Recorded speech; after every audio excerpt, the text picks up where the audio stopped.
Capítulo 7. Lugar de oração. Um certo jovem voltou à fé após escutar os meus CDs e logo começou a comparecer às minhas palestras pessoalmente. Ele veio às palestras por bastante tempo, mas não fazia muito progresso no cumprimento prático da palavra. Só a uma coisa ele se conectou imediatamente: oração pessoal, o que chamamos de conversa com Deus do nosso próprio jeito. Embora não fosse aparente, ele logo se tornou um verdadeiro homem de oração. Ele se dedicava à oração pessoal a cada oportunidade que tinha e podia fazer isso por horas seguidas. Apesar de estar falando com Deus todo dia, ele ainda não cumpria todas as boas obras que deveria. Certa noite, ele me procurou e me contou sobre uma garota que havia conhecido. Embora ela não compartilhasse de seu interesse pela oração, ele queria se casar com ela. Eu já conhecia há algum tempo e sabia que ele estava avançando lentamente na direção certa. Ele agora tinha o seu próprio meio de orar e estava escutando um pouco da palavra. Achei que uma mulher que tivesse nesse mesmo caminho seria melhor para ele. Então, eu o aconselhei a não se casar com aquela garota. E eu disse: por que você vai entrar em um teste tão difícil de tensão e falha de comunicação? Ele respondeu que, apesar de querer avançar e continuar no caminho que ele havia iniciado, não conseguia se imaginar casando com uma moça ortodoxa. Aquela garota parecia ser realmente certa para ele, e ele torcia para que tudo corresse bem.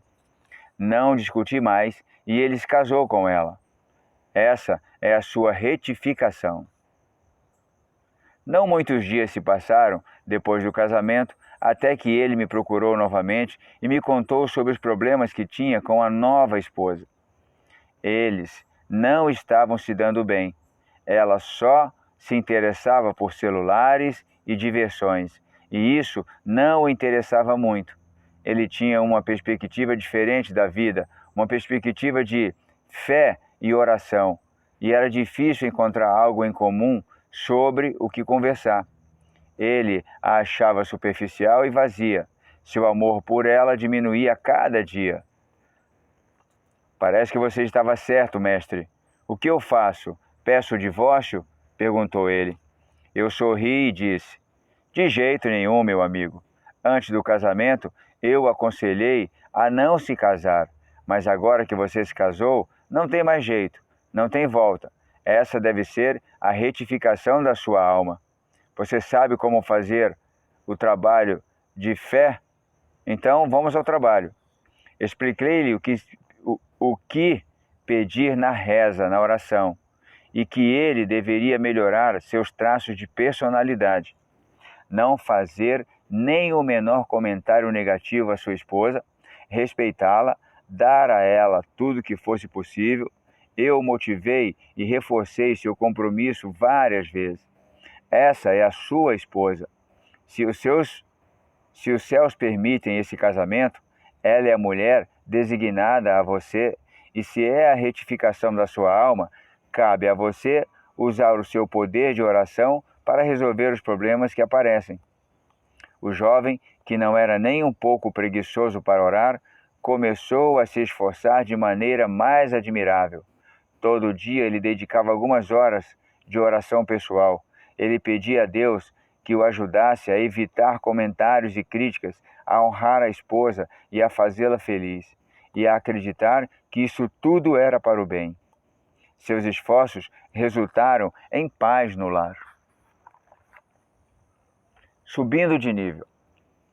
1 ano e meio de casamento pacífico se passou e uma noite ele me procurou com um novo problema. Mestre, graças a Deus eu tenho paz com a minha esposa agora. Isso não é mais problema. Não tenho dificuldade em lidar com o que ela faz comigo. Eu vejo apenas Deus e nunca dou o troco na mesma moeda. Ao contrário, sou apenas bom e generoso. É claro para mim que tudo o sofrimento que vem dela é o que eu mereço. Por mais que ela reclame e nunca esteja feliz, eu aceito tudo com amor. Com relação à paz no lar, está tudo bem. O problema é que agora tenho um forte desejo de viver uma vida de palavra, viver em uma comunidade religiosa. Mas minha esposa não tem nenhuma conexão com a religião. Nada. Eu não falo sobre isso, mas gostaria que lhe pedir um conselho. Querido mestre, por que talvez eu e minha mulher não sejamos compatíveis e acho que o melhor seria o divórcio? Eu olhava esse jovem com admiração. Vi como ele havia melhorado desde o casamento. Agora ele queria ver uma vida de palavra, algo que antes estava longe de sua aspiração. Ele havia alcançado um alto nível de fé. Viver com uma mulher que reclama constantemente e aceitar tudo com amor não é tarefa fácil. Seu crescimento pessoal era óbvio. Todo o seu modo de ser expressava humildade. Ele brilhava e era uma alegria vê-lo. Nossos esforços são todos para o bem.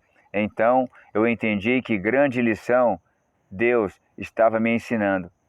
Eu sempre acreditei que tudo que Deus faz é para o bem, mas esse caso era tão óbvio, tudo é realmente para o bem. Eu pensava que casar-se com aquela garota era o pior erro da vida daquele jovem. No entanto, ela aceitou a situação com fé, procurou as mensagens de Deus que Deus lhe mandava e decidiu melhorar. A verdade se fez aparente em toda a sua glória. Tudo o que Deus faz é sempre para o bem. Se não fossem os desafios de se relacionar com uma esposa difícil, ele não teria orado como fez, e do fundo do coração e sem medir esforços. Ele também não teria tentado melhorar. O mérito de suas orações sinceras e de seu esforço foi o que o levou a querer uma vida mais elevada espiritualmente, a verdadeira vida na palavra. Se ele tivesse se casado com uma moça temente a Deus, como achei que era correto, talvez ele fizesse a sua oração pessoal 1 hora por dia, mas provavelmente seria sem muita vontade e fervor. Com relação à religião, ele provavelmente teria seguido em seu passo lento de antes, como era. Quem sabe, ele poderia até dar um passo para trás, como já vi muitas vezes quando o entusiasmo dos jovens casais diminui depois do casamento.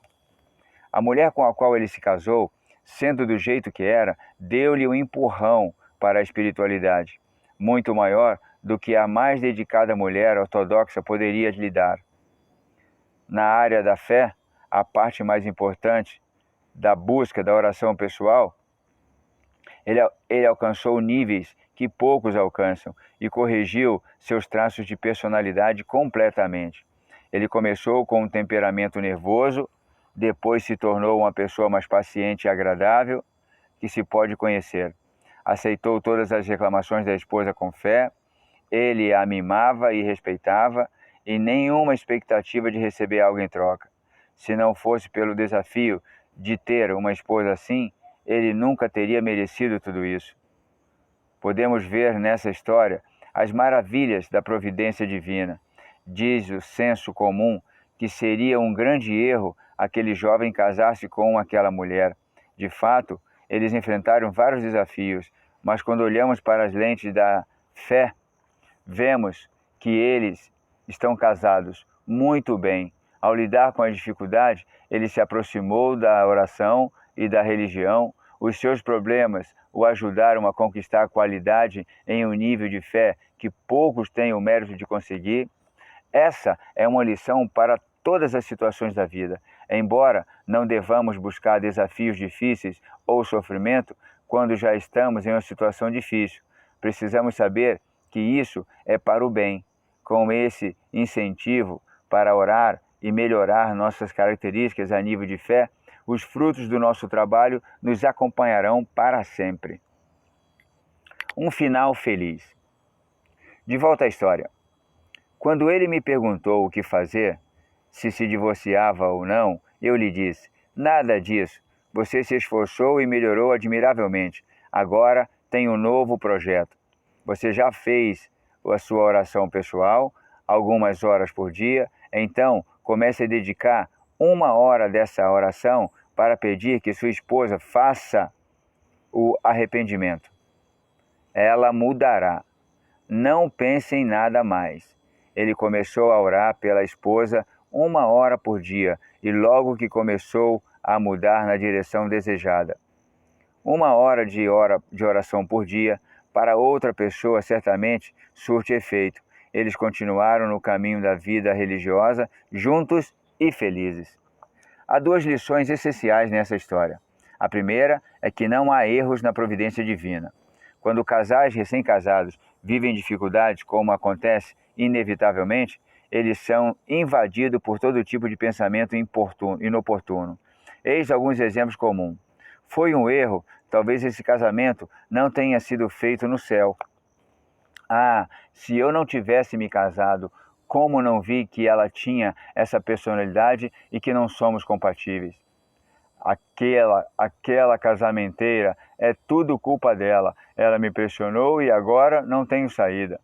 Senti pena dela e não disse não. Mas e agora? O que posso fazer?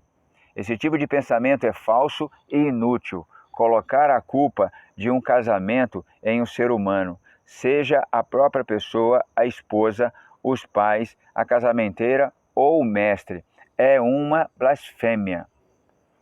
Certamente, antes de se casar, o casal deve fazer perguntas um ao outro e checar da melhor maneira possível se eles são compatíveis. O casamento não é um departamento da Secretaria de Saúde e Bem-Estar Social. Não nos casamos porque temos pena de alguém ou porque não é legal recusar ou porque o casamento é insistente, o casamenteiro é insistente. Logo de início, devemos nos empenhar para construir um lar que tenha chances de sucesso, em que haverá paz e amor e em que as 2 pessoas desejem educar os filhos no caminho da palavra. Não devemos intencionalmente entrar em uma situação em que seja óbvio que iremos passar por dificuldades e conflitos.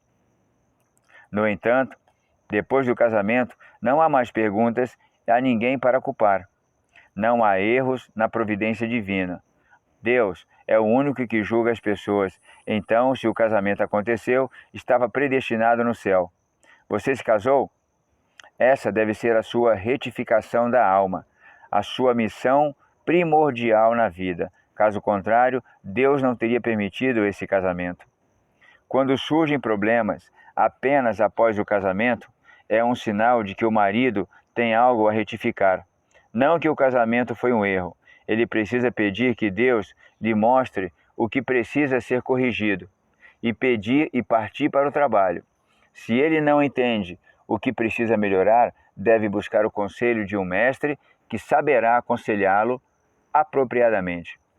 Quando surgem problemas apenas após o casamento ou quando o marido e a mulher sentem que não são compatíveis, trata-se de mais provas de que aquele casamento era da vontade de Deus. Acontece o seguinte: a esposa não percebe que o seu então noivo não era do seu tipo. O marido não percebe que não tinha nada em comum com a então noiva. Esses são sinais de que Deus queria que ele se casasse. Então criou a circunstância que o juntou. Talvez Deus tenha levado a mulher a concordar com o casamento precipitadamente ou o marido a ceder à pressão da casamenteira. O que quer que tenha ocorrido, confusão, estresse, erros que levaram ao casamento. Trata-se das impressões digitais de Deus, indicando que esse era o seu desejo. A segunda lição dessa história é que lidar com adversidades nos eleva. Sem dificuldades e desafios, é muito difícil crescer, já que, por natureza, sempre queremos que as coisas aconteçam tranquilamente na vida. Não procuramos e não devemos procurar problemas, mas quando um desafio se apresenta, devemos perceber que ganhamos uma oportunidade de elevação espiritual, que queremos o que é melhor. Devemos orar por ajudar e encerrar o desafio. Em todas as gerações, as melhores pessoas foram as que sofreram e superaram dificuldades. Nossa tarefa é reforçar nossa fé e saber que Deus é que nos coloca nas circunstâncias em que vivemos. É para o nosso próprio bem, porque esse é o caminho para a retificação da nossa alma, nossa missão e desafio pessoal. Se enfrentamos o desafio, certamente cresceremos e alcançaremos níveis que não poderíamos atingir sem passar pela adversidade que nos são apresentadas. Paz no lar por meio da oração. A verdadeira paz no lar só pode ser conseguida com oração. Podemos ler todos os livros do mundo sobre paz no lar e usar todas as suas técnicas. Sem oração, nada adianta. Eis o porquê. Primeiro, a paz no lar não é algo natural, mas sobrenatural. Dizemos os sábios, juntar um casal é tão difícil quanto dividir o Mar Vermelho. Assim como a divisão do Mar Vermelho foi um milagre sobrenatural, a união entre um homem e uma mulher é um evento sobrenatural. O homem e a mulher são dois opostos naturalmente incompatíveis. É um milagre quando um casal se une e vive em paz, e isso requer oração. Como está escrito na palavra, a reza é sobrenatural, porque a natureza decreta que algo deve ser de uma certa maneira e a oração pode mudar a natureza. Segundo o inimigo, ou os demônios que nos perturbam, ele tenta destruir o casamento e o único modo de combatê-lo é com oração. O mestre ensina que a única maneira de você vencer as tentativas e as armadilhas e as obras negativas do inimigo é orando, em primeiro lugar. É muito comum que jovens casais tenham problemas e se separem por um tempo. Às vezes, eles se separam totalmente. Deus nos livre. O mestre disse que é trabalho de Satã, que investe toda a sua energia nisso, para destruir os jovens casados, destruir a paz no lar de casais jovens, para que eles caiam na sua armadilha. Deus os livre disso. Ele fica à espreita, arruinando a paz no lar, o que consegue com suas estratégias para destruir a paz entre o casal. O inimigo concentra sua energia em destruir lares. Nossos sábios dizem, se não fosse pela ajuda de Deus, ele, o homem, não poderia vencê-lo. O inimigo é um adversário de peso pesado. Para termos alguma chance contra eles, temos de contar com o nosso reforço, peso pesado, a oração. Terceiro, a única maneira de colocar em prática o que aprendemos é pela oração, diz a palavra, e saberás hoje e considerarás no teu coração. Deuteronômio 4:39. Se o conhecimento não é considerado no coração, não afeta a pessoa. O lugar dos traços de personalidade é no coração. Nós nos comportamos de acordo com o que sabemos no coração, não na mente. É a única maneira de transferir e aplicar o conhecimento da mente ao coração é a oração. A oração e coração andam juntos, como nos ensinam os sábios. Como servimos a Deus? Com o coração, pela oração. Mesmo que o marido saiba todas as teorias e técnicas de paz no lar, ele só pode aplicá-la por meio da oração. Por exemplo, os homens têm uma forte tendência a criticar a esposa. É preciso muita oração para evitar essa cilada. Mesmo se o marido escutar 1000 palestras sobre isso, não adiantará nada se ele não se voltar a Deus e pedir, Mestre do Universo, ajude-me a não fazer comentário à minha esposa, ajude-me a evitar crítica, ajude-me a elogiá-la todos os dias. Todas as lições desse livro também só podem ser internalizadas pela oração. Quarto, o mestre nos ensina que devemos orar por tudo, até mesmo por um botão que caiu da camisa. Devemos primeiro orar pelo que queremos, seja um pedido grande ou pequeno. É só então agimos para conseguir realizá-los. Sem orar, primeiro podemos cair na armadilha de a minha força e a fortaleza da minha mão. Deuteronômio 8:17. Atribuímos nossas conquistas a nós mesmos. Sem oração, a pessoa acaba pensando, não preciso da ajuda de ninguém. sei como agir, como falar com as pessoas, como tranquilizá-las, convencê-las e como conseguir o que quero. Esse tipo de atitude leva à ruína. Como disse os mais sábios dos homens, em Provérbios 16:18, o orgulho vem antes da destruição e o espírito arrogante antes da queda. Adel, filho de Baal-Shem, repetia sempre a oração que recitamos quando termina o Shabá, que começa com Mestre do Universo, enfatizando o trecho: abra para nós os portões da assistência divina. Precisamos de assistência divina mais que tudo. Precisamos pedir a Deus que nos ajude para que todos os nossos esforços sejam bem-sucedidos, especialmente em relação à vida em casa com a esposa. A assistência da paz no lar é a oração. Sem a ajuda de Deus, o casal não pode conseguir paz e o amor verdadeiro. Sozinhos, eles não são fortes o suficiente para superar as diferenças ou combater o inimigo que adora destruir lares. O marido não poderá implementar o que aprende sem orar, para que Deus deixe seus sentimentos fazerem parte do seu coração. Se quanto às pequenas coisas confiamos em Deus, quanto aos elementos mais importantes da vida, que é a paz no lar, confiamos ainda mais em Deus. O poder de uma hora. Certa vez, um casal me procurou e eu pensei que eles queriam ajuda para conseguir um relacionamento pacífico. Após alguns minutos conversando com a esposa, ficou claro que ela não tinha essa intenção. Ela queria que eu convencesse o marido a finalmente liberá-la e dar-lhe um divórcio. Era um caso difícil.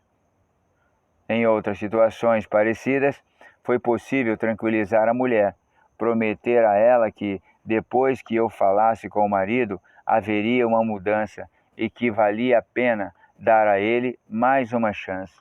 Nesse caso, a esposa estava inflexível, não havia nada a dizer.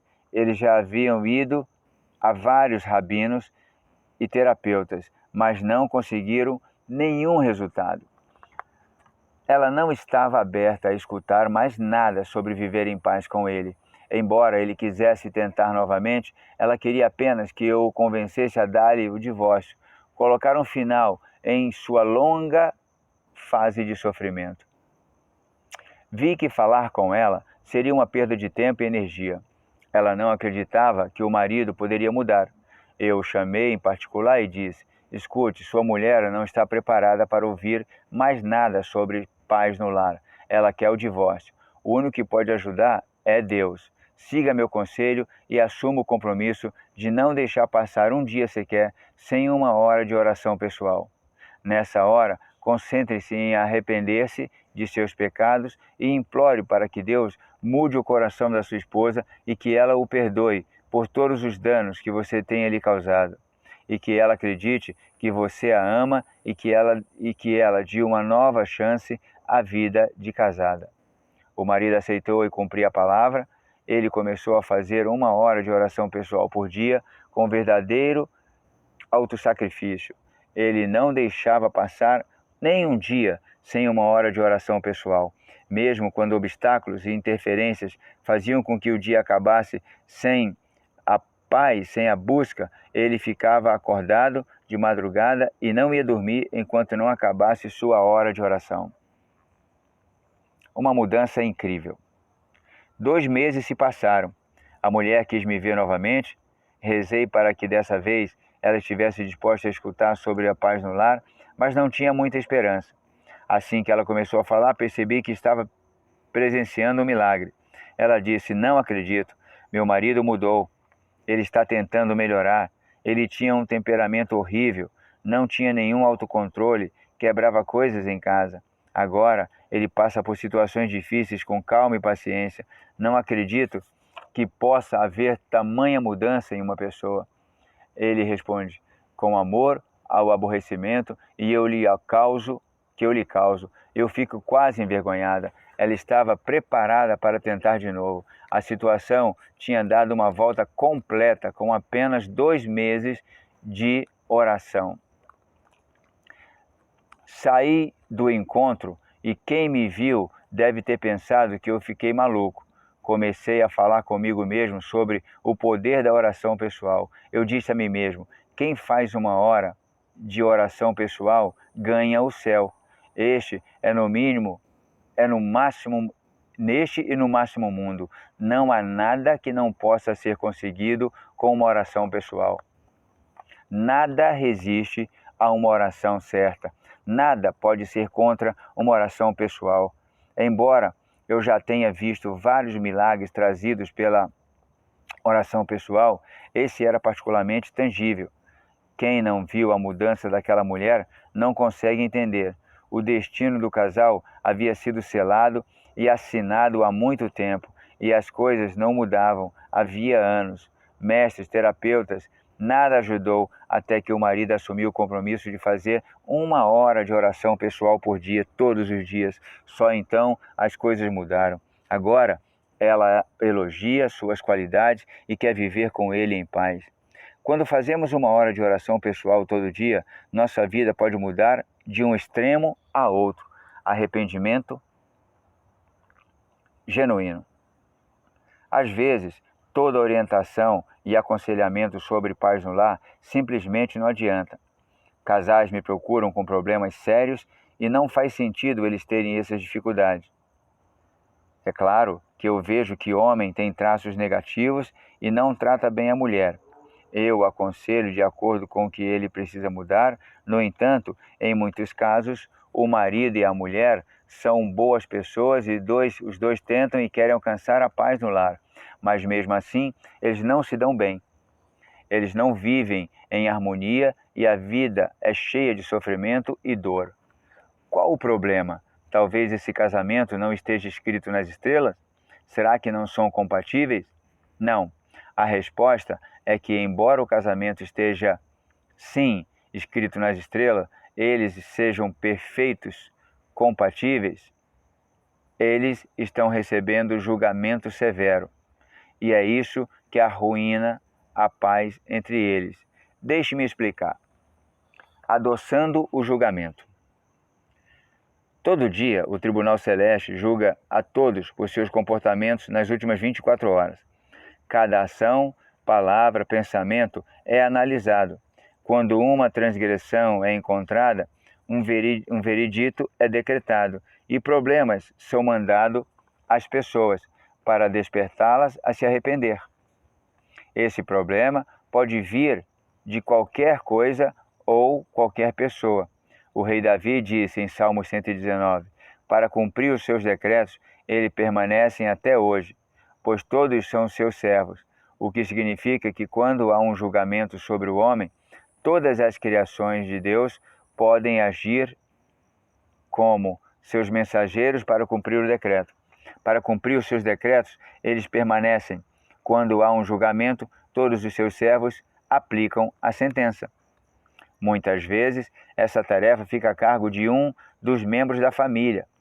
Eles, especialmente a esposa, são escolhidos como mensageiros para aplicar a sentença e repassar as tribulações. Essa é uma verdadeira fonte de muitos dos problemas domésticos no mundo. As situações não podem ser compreendidas logicamente. O marido diz uma palavra e inicia uma explosão atômica.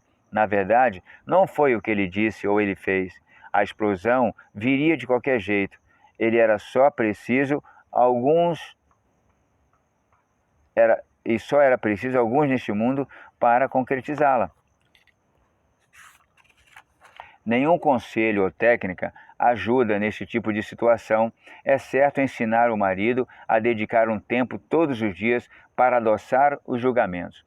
Ele fará isso analisando seu comportamento pessoal das últimas 24 horas e se arrependendo de qualquer erro que tenha cometido. Assim, ele cancela qualquer sentença que possa ter sido decretada contra ele. Os julgamentos são como uma barra de dinamite. As faíscas continuam sendo faíscas, mas sem julgamentos pendentes. Não há nada a explodir. O momento perfeito para fazer essa análise é durante a hora da oração pessoal. A lei espiritual proíbe dupla incriminação. Quando já julgamos embaixo, não há julgamento em cima. Portanto, quando o homem fica diante de Deus e confessa seus pecados, expressa arrependimento e assume o compromisso de não repetir os erros, o tribunal celeste não pode julgá-lo. Ele não receberá a tribulação, pois elas seriam injustificadas. Sofrimentos e problemas são enviados para nos despertar para o arrependimento. Se nós despertarmos sozinhos, as tribulações são supérfluas. Quando o homem faz 1 hora de oração pessoal todo dia e se arrepende durante essa hora, ele adoça qualquer julgamento e se poupa de sofrimentos, especialmente em casa com a esposa. Nossos sábios dizem: se o marido e a mulher merecem a presença divina, habita entre eles. Se não merecem, o fogo os consome. O marido e a mulher merecem quando se arrependem de seus pecados e ficam livres de julgamentos. Se não se arrependem, recebem problemas para despertá-los. Se eles ainda assim não entendem o recado, o fogo os consumirá. Há uma alusão a esse ensinamento na palavra hebraica para homem e mulher. Homem em hebraico é ish, palavra composta por 3 letras. 2 das letras formam a palavra hebraica esh, fogo, e a terceira é uma das letras do tetragrama, o nome inefável de Deus. Mulher em hebraico é isha, palavra que também é formada por 2 letras que compõem a palavra esh, fogo, e uma letra diferente do tetragrama. As 2 letras do tetragrama juntas formam um nome mais curto que Deus. Quando o casal merece, as 2 letras do tetragrama se juntam e a presença divina está presente entre eles. Quando não merecem, a presença divina os abandona. As 2 letras do tetragrama se vão, e o que sobra é fogo dos 2 lados. Esse fogo espiritual se juntam e destroem o lar. Há alguns pecados que afastam imediatamente a presença divina. Um deles é a falta de recado, pois está escrito na Torá: pelo que o teu acampamento será santo, para que ele não seja em ti coisa indecente e se aparte de ti. Deuteronômio 23:15. A presença de Deus não pode habitar em uma casa que haja lascívia ou imoralidade. Além disso, a presença divina só fica à vontade em um lugar alegre. Raiva e alegria não são sentimentos que caminham juntos. A raiva é a maior causa para o afastamento da presença divina no lar de um casal. Esses são 2 aspectos com os quais o casal precisa ter cuidado especial. O homem e a mulher devem tentar ao máximo garantir que a casa seja um lugar de recato e alegria. Recato e alegria. Para aprender mais sobre como usar a hora de oração para análise pessoal e arrependimento, recomendo que você leia mais vezes esse capítulo, Uma Companheira Frente a Frente. Embora desagradável, é uma bênção quando os problemas de um homem acontecem em sua própria casa, repassados pela sua esposa. Imagine que o mensageiro do sofrimento de um homem seja o seu chefe. Esse homem comete alguns erros no trabalho e seu chefe explode com ele, humilhando-o na frente de todos os colegas de trabalho, e pode até ser demitido. A vergonha seria grande e é difícil fazer um chefe mudar de opinião. Imagine que o vizinho fique contra um homem e parem de falar com ele. A vida dele e de sua família se tornaria insuportável. Ele deve se mudar ou trocar de emprego cada vez que há um conflito. Onde quer que ele vá, os seus conflitos o seguirão, até que ele se arrependa. Quando a esposa é a mensageira do sofrimento, mesmo que seja doloroso, o homem é muito mais favorecido. É mais fácil lidar com a esposa do que com o chefe, e ela quer viver em paz. Ela quer que ele fique, não que vá embora. Assim que ele se arrepende, o passado é esquecido. Deus faz a casa voltar ao antigo estado de paz e amor. Outra razão pela qual sofrer em casa é uma bênção, deve-se ao fato de que essa situação é mais propícia para a mudança. Se a pessoa sofre fora de casa, mas está segura dentro de suas quatro paredes, é mais fácil evitar uma análise adequada de suas ações e fazer as mudanças necessárias. Mas quando a pessoa não tem paz na própria casa, ela tenta melhorar. Vive em guerra, é incontrolável.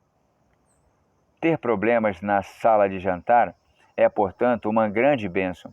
É uma situação mais fácil de corrigir e garante que o homem se esforçará para melhorar. O marido é a pessoa que mais se beneficia quando a paz e o amor reinarem novamente em seu lar. Mesmo quando a esposa está contra ele, ele é a sua maior ajudante. Todo homem tem a sua hora. Neste capítulo foram discutidos casos em que julgamentos destroem a paz conjugal de um casal. Foi dito que a única maneira de lidar com isso é o marido fazer 1 hora de análise pessoal, de oração pessoal e arrependimento durante as suas orações pessoais. A oração pessoal é necessária a todos os maridos, mesmo quando as outras técnicas estão funcionando e a paz com a esposa não é um problema. Isso aumenta o crescimento pessoal e ajuda em todas as situações. Quando uma pessoa sofre, mas nas mãos de outra, é fácil vê-las como fonte de sofrimento e culpá-las, pensando que se fosse por elas, tudo seria bem. A verdade é que elas são apenas agentes escolhidas por Deus para realizar o seu decreto. Se não for por intermédio delas, o sofrimento vem por meio de outra pessoa. Ao adoçar o julgamento todo dia, esse sofrimento nas mãos de outra pessoa pode ser quase completamente evitado. Para um homem, ter paz em casa com a esposa, paz com todos os que em seu ambiente e paz consigo mesmo, ele precisa de 1 hora de oração pessoal por dia e autoanálise. Isso adoçará seu julgamento e tornará o sofrimento injustificado. Isso pode parecer muito para algumas pessoas, como se eu estivesse dizendo que o marido tem de ser perfeitamente virtuoso para conseguir paz com a esposa e com os outros. Deus não faz exigências sem sentido. Quando o homem tenta o melhor para cumprir a vontade de Deus e prontamente admite seus erros, Deus valoriza seus esforços imensamente e não fica furioso, mas repleto de alegria. Então, manda toda a ajuda que o homem precisa para alcançar seu objetivo de paz.